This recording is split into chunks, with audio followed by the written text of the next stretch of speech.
पाठ 6 उपकार आगे बढ़ाओ। सागर ने अपनी संस्था नूतन निर्माण का उद्घाटन करने के लिए सुधीर के मामा सेठ त्रिभुवन दास जी को बुलाया है। सागर हाथों में माला लिए उनकी प्रतीक्षा कर रहा है। चारों तरफ लोगों की भीड़ है, पर वह 20 साल पुरानी यादों में खो गया। सागर, रुको रुको, कहाँ भागे जा रहे हो? सुधीर ने पुकारा। सागर तेज कदमों से चला जा रहा था। आज सुबह देर से नींद खुली थी, इसलिए उसे फैक्ट्री जाने में देर हो गई थी। उसने सुधीर के बस्ते की तरफ देखा और फिर अपने हाथ में पकड़े हुए खाने के डिब्बे की तरफ। सुधीर की ओर देखते देखते उसे अपना स्कूल, अपने दोस्त, खेल का मैदान आदि एक एक करके याद आने लगे। उन दोनों में गहरी दोस्ती थी। दोनों एक ही कक्षा में पढ़ते थे। उसे समझ नहीं आ रहा था कि वह क्या बात करे। क्यों रे सागर, स्कूल क्यों छोड़ दिया? क्या बात हो गई? सुधीर ने पूछा। इस प्रश्न ने सागर के दर्द को और बढ़ा दिया। उसने कहा, माँ ने छुड़ा दिया। क्यों? सुधीर ने पूछा।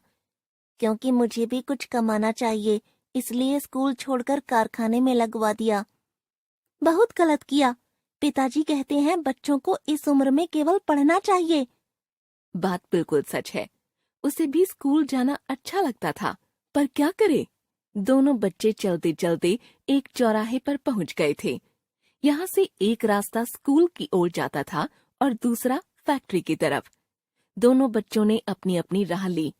कई दिन बीत गए। एक दिन सुधीर ने आवाज लगाई, सागर आओ। मैं, अशोक, रमन, संदीप सब क्रिकेट खेल रहे हैं। बहुत दिन हो गए तुम्हारे चौके छक्के देखे। सागर सुधीर के आग्रह को टाल नहीं सका था और सब कुछ भूलकर बोला, हाँ हाँ, मुझे एक बार खेलने दो तो दिखाऊंगा। सुधीर के नए दोस्त खिलखिलाकर हंस पड़े। हंसी हमेशा संक्रामक होती है। सागर और सुधीर भी हंसने लगे। चलो जरा देखें कितना दम है, सबके लीडर रमन ने कहा। चुनौती मिलते ही सागर की बाहें फड़कने लगीं। जब दूसरा कोई कहे तुम यह काम नहीं कर सकते, तो अपने अंदर दोगुनी हिम्मत आ जाती है। बस फिर क्या था, सागर ने बैट से गेंद को ऐसा मारा कि लड़के वाह चौका, ये छक्का कहते कहते कूदते रहे। दौड़कर रन लेने का तो मौका ही नहीं मिला। सागर का उत्साह एक विजय की तरह सातवें आसमान पर था। पर तभी गाड़ी की आवाज आई। दरवाजा खुला तो वह जैसे आसमान से सीधा जमीन पर आ गिरा। सामने उसके कारखाने के मालिक खड़े थे। कारखाने की याद आते ही वह डर से कांप उठा। सागर तो एकदम सुन्न सा तथा पत्थर की तरह जड़ हो गया। उसे लगा अब मालिक उसे नौकरी से निकाल देंगे।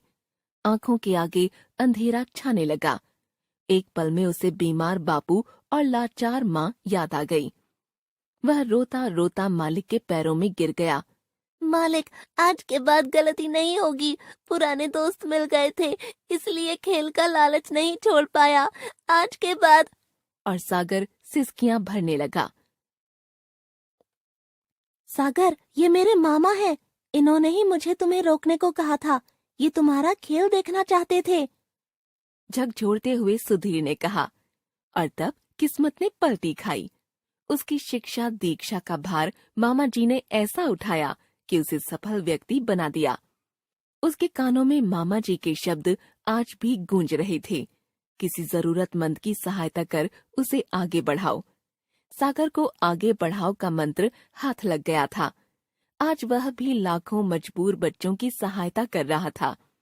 पर मामा जी का उपकार नहीं भूल पाया था। आज उसने उन्हें मुख्य अतिथि के रूप में नूतन निर्माण का उद्घाटन करने के लिए बुलाया था। इसका उद्देश्य उनका आभार प्रकट करना ही नहीं था, बल्कि एक बार फिर उनका मार्गदर्शन पाना भी था। आज 20 साल बाद संस्था के उद्घाटन के मौके पर सागर के सामने सब कुछ चलचित्र की तरह घूम गया। वह चौंक उठा। सुधीर आज फिर सागर सागर पुकार रहा था। मामा जी सामने थे। उन्होंने फीता काटा और तालियों की गड़गड़ाहट से पूरा वातावरण गूंज उठा। सागर की आंखें कृतज्ञता के आंसुओं से छलछला आई थीं।